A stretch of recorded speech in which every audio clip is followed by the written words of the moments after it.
we are going to talk a little bit more about your scholarship options and some of the details around the different scholarships now that we've heard some of your other funding options. Our website, pcc.edu/education-abroad/funding, has a lot of different scholarship options. These are the scholarships that we work mostly with. For the sake of time, I'm not going to go through each one, but I will point out a couple of scholarships. There are some really excellent scholarships on this campus and all the PCC campuses, talking PCC in general. If you haven't yet applied for a PCC Foundation scholarship, we really highly recommend it. It's one scholarship application for a variety of different scholarships. It's great across the board. This doesn't necessarily have anything to do with study abroad. It's more to help with your fees here at PCC. It's amazing. I think every PCC student should apply for PCC Foundation scholarships. We do have our own Education Abroad scholarship, which I think is really exciting. It is run through the PCC Foundation, but we sort of have control over the scholarship.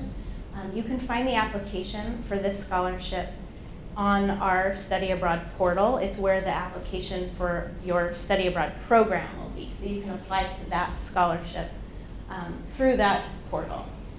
A number of these other scholarships are specific to studying abroad or traveling, and you can find a ton of information about these on our website and each of their websites as well. In particular, I want to talk for a second about the Gilman Scholarship. It's sort of our favorite, can I say favorite? Study abroad scholarship. If this video goes viral, I might get in trouble for saying that, but I'm going to go for that anyway.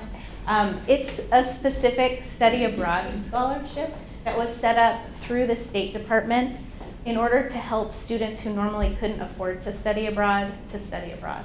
So it's an amazing scholarship. They specifically are really encouraging community college students to study abroad. These are just some fast facts about the Gilman and some of its recipients. To say that almost half of the awardees are first-generation college students. Close to 90% students say that they were the first in their family to even considering study abroad. It's a huge scholarship. It's nationwide. They receive over 11,000 scholarship applications. I tell you that giant number not to dissuade you from actually trying to apply, but just to show you that it's quite a national scholarship. It's not the kind of scholarship that PCC only gets one winner. In fact, anyone who is Pell eligible can apply, and we encourage all of you who are Pell eligible to apply for the scholarship. And if you put together a solid application, it is likely that you would get a Gilman scholarship. The scholarship offers between $1,000 and $5,000 for a term, so it's a pretty incredible scholarship. And our office works really closely with students to review essays and edit your essays. So we're happy to work with you as you're preparing for the scholarship. So we really recommend it. It's a really fantastic scholarship that can help. As you're thinking about your essay for any scholarship, we like to offer a few different tips. Keep the timeline in mind for your application. You don't want to work really hard on a scholarship and then miss the deadline altogether. That would be a bummer. I like to think about a scholarship application as, say, an hourly wage. So say you decide to put aside 5 hours to work for a scholarship, and then you earn $500 from that scholarship. That's $100 an hour. That's not a bad hourly wage. So thinking about it in that way might help frame up, instead of just 10 minutes here or there, really give yourself the opportunity to have some time spent on some of these essays. Another important thing to keep in mind is to answer the question that they're asking in each essay. That's so important because often students just don't do that. That's also important for job interview questions as well. So it's just sort of a good life lesson, I think. We recommend starting with an outline and then expanding on. And think about the information that you are providing to the scholarship, and think about what information you think you should share with the scholarship about yourself. If you are a minority student, if you are studying something that's sort of unique, if you're first generation, these are things that will help you in your scholarship, but often you can't glean that information from what you're saying in the whole application, and so it's something that you want to come through in your essays. So think about what you want your scholarship reader to know. You also want to be as personal and as passionate and descriptive as you can.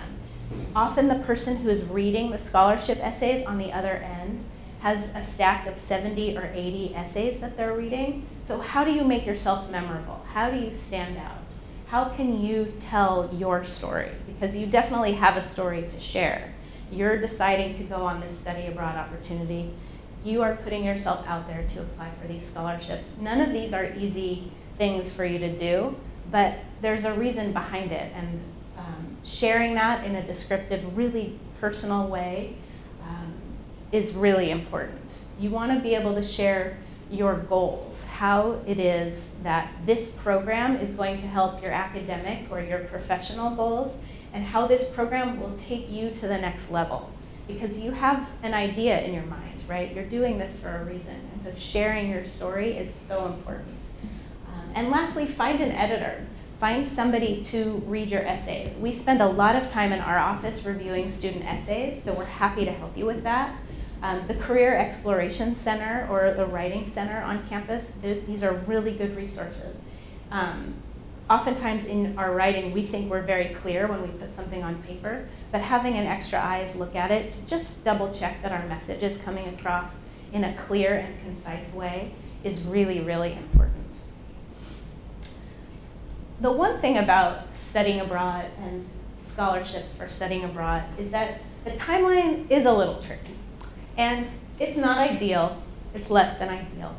That's not to say that scholarships aren't important, they're very important. However, the timeline is a little bit weird, unfortunately. So you need to reserve your spot on a program by February, and that's putting $500 down, saying that you're interested in this program. The majority of the scholarships that we already put up on the board and listed are not even, you're not even able to apply for those scholarships until, say, February or March. And often you don't hear that you've received the scholarship until April, May, June.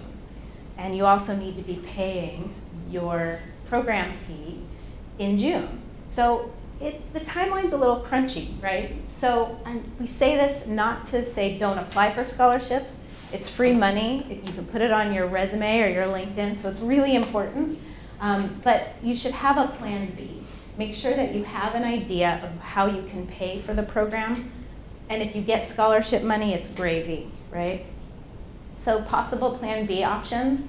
We have students who do sort of creative fundraising. If you're interested, if you have a hobby, if you sell things online, if that's something you can bump up in your world. One year we had a student do a tamale sale, and they earned almost $700 for doing that. Students often do crowdfunding websites like a GoFundMe page, and we host that information on our website. You can share it with your community if you feel comfortable with it.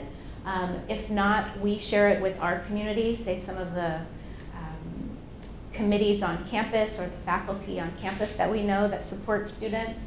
So it's a way to have other people help with your fundraising, which can be a way to give you a little bit of a boost. Some students say they're able to get extra shifts at work to save a little extra money, or taking out a small loan or a credit card if that's comfortable for you. It's got to be something that is within your means and that you feel comfortable about. But those are some options to help sort of fill that gap. So that's all that